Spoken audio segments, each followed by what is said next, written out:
Right, folks, today I want to talk about a difficult subject, and I did make myself a promise when I was starting this brand new YouTube channel that I wouldn't avoid these subjects. So here we're going to go and dive right into it, okay? So, right, now, if you look on the Association of Pet Dog Trainers website, you will find this. This is just a summary, but on their website they go into more detail about them. So if you have a look at that, it will explain it. But I just want to give you a rough idea.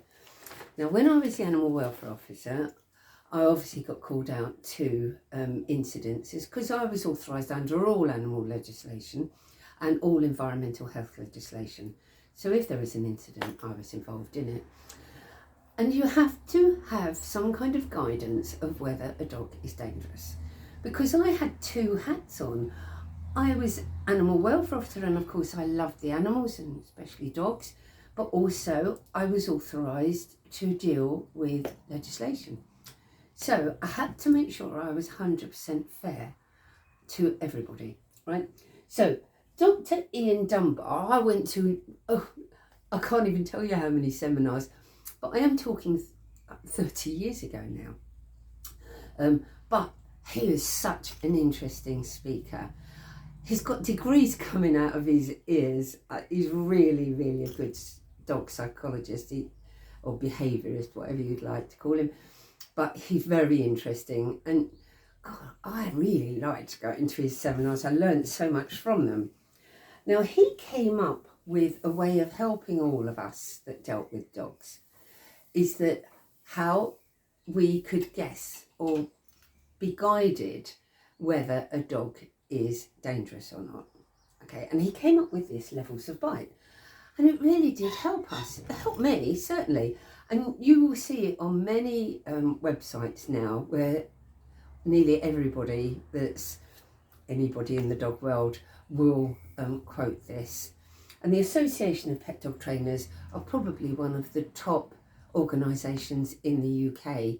And if you're looking for a dog trainer, it might be one of the first places that you can look at, because it will have trainers that's listed in your area.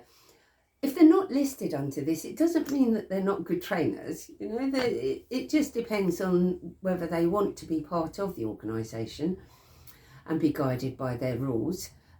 But if you need a good dog trainer, then you either go to the vet, or you look up this website, or go to social media or word of mouth. But you do want to make sure that they're kind and that they don't use aggressive methods, choke chains and electric collars and things like that, you know, because we've moved on. There's easier ways and kinder ways of dealing with dogs, okay? Highly intelligent dogs. So back to the levels of bite. So let's start off with level 1. Level 1 just snaps at you for whatever reason. Might be nervous, might be scared, might be backed into a corner and somebody's approaching it, and it might have anxiety or fear, issues. So it could snap, and it's telling you to go away. I don't want you near me. You're in my space. I don't want you near me. Okay. So there's no skin contact and there's no damage to the person. Right. Level 2. There is skin contact, but it's not serious. It's just almost where the dog has just gone like that and just come away, you know, and maybe just marks, maybe nicks or marks, you know, like a wheel mark, you know, where the teeth have just caught you and they're just red marks here. That kind of a bite. It's like, you know, they don't really mean it. It's just like, oh, no, oh, go away. Okay. And 3, 1 to 4 punctures from a single bite. Now, if the dog bites you, it's important the length of the depth of the hole of the canine teeth. So if it's a bite and let go, so the hole that's caused here is shorter than the length of the canine tooth. So that they bite and they let go. Okay, there might be some bruising there and everything else, but it's not a crush. But that's what number 4 is. Number 4 is the crush. It's 4, and where the teeth go into the flesh, and the hole is deeper than half the length of the canine tooth. So it's really in, you know, and a lot of bruising and a lot of damage. So that's 4. Maybe the dog shakes its head, you know, like that. Okay, so 5, multiple bites with level 4 bites within those bites, and 6, of course, is the most serious of them all. Now, does this mean that this has got to be written in stone? I personally don't think so, because I think it depends on the situation, and every dog incident has to be investigated on its merits. So for example, I'll give you an example, and you know, you can comment and tell me that I'm wrong or right, I don't know. But many years ago, I found a street puppy in Ireland. I went over to look after my family, my granddad and everything, where my auntie had a break with my mum and they went off on holiday. So I stayed at the farmhouse. And as I walked in, this little pup walked in after me, and of course I just assumed it was my auntie's dog.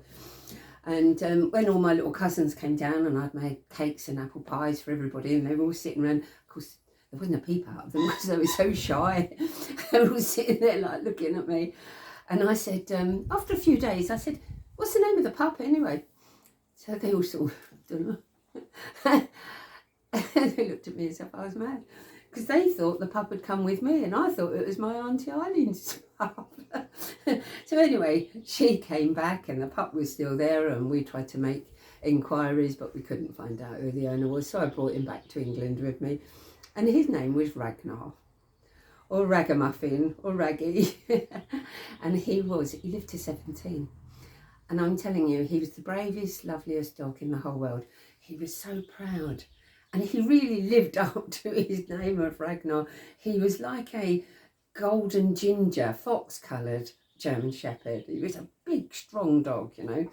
Well, at the time, we were looking after my little niece, because my sister-in-law went back to work, and Mum and I had her every day, my niece. And I was working shift work, and I used to try and change all my shifts so that I could spend as much time with her, and we'd take her and Raggy to the park and everything. Well, I can promise you, if anyone tried to touch her and hurt her, they would have had Raggy to deal with. And you know, you leave her in the pram and have him beside her. There was nobody ever going to hurt her. He's well gone now. He's up in heaven with all the others. But I just think to myself, you know, that this can't be set in stone, because if, say, for example, a child has been abducted and the dog saves the child, you can't put it to sleep because it's hurt the person that's abducting her. You know, just to try and give you an example of, there are extremes of cases where a dog might be classed as dangerous, really, because this is classed as dangerous, really. Okay, this is very dangerous. That's why the red is round it. Okay, and that's why the question mark.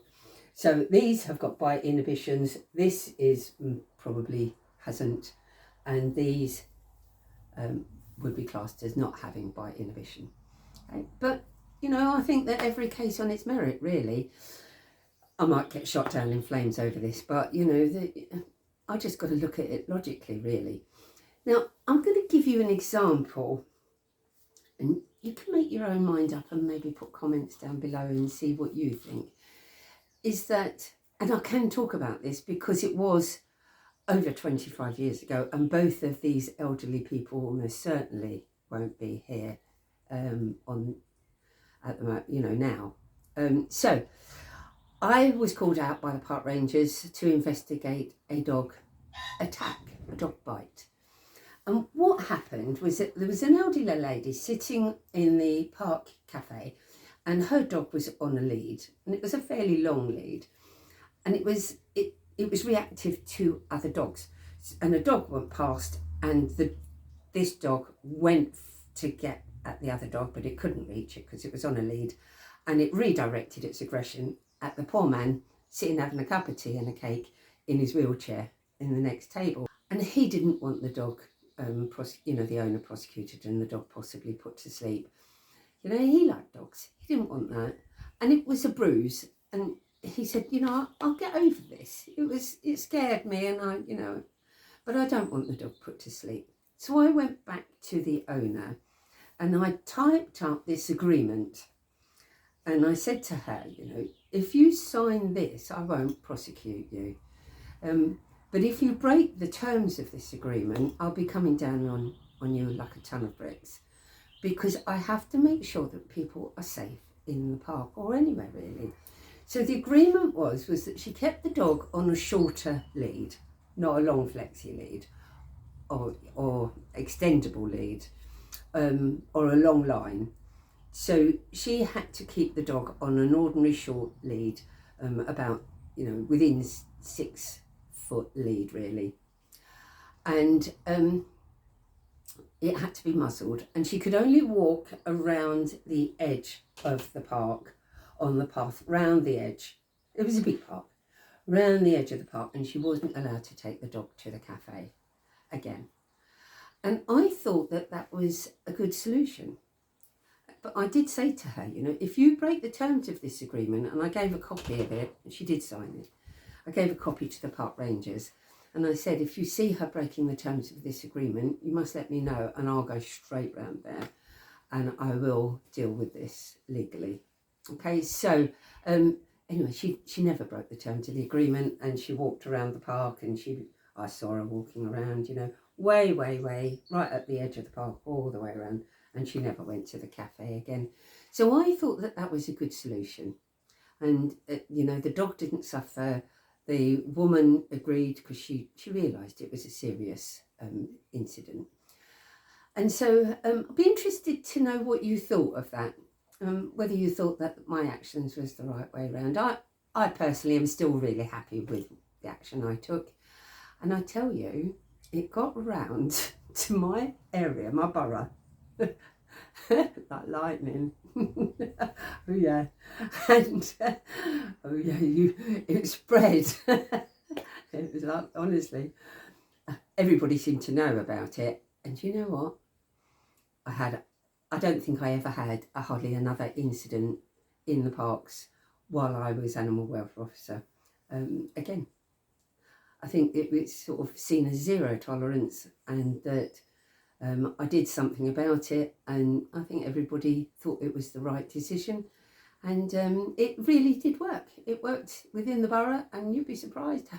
It really did make people be aware of looking after their dog. Anyway, you know, making sure it was kept under control. Anyway, hope you found that interesting, and I'll see you in the next video. Speak to you soon. Bye.